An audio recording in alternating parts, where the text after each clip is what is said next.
जमात इस्लामी ने कराची में 100 मुकामात पर धरनों का ऐलान कर दिया। हाफिज नईमुर रहमान ने कहा कि 6 अक्टूबर को शहर कायद में बड़ा धरना होगा। मुतालबात की मंजूरी के लिए एहतजाज करेंगे।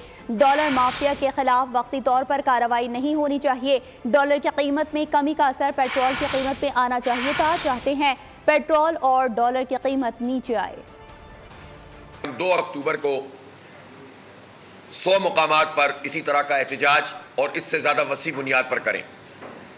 इसी तरह आप देख रहे हैं कि इस वक्त भी पेशावर के गवर्नर हाउस पे धरना जारी है, लाहौर में धरना है, फिर उसके बाद इंशाअल्लाह 6 अक्टूबर को कराची में बड़ा धरना होगा। और ये धरना जाने के लिए नहीं बल्कि बैठने के लिए होगा।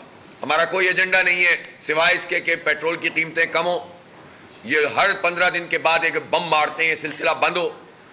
हम ये चाहते हैं कि डॉलर की वैल्यू नीचे आए, ये डॉलर बरामद किए जाएं और जो बरामद हो रहे हैं उसका नंबर्स भी बताए जाएं।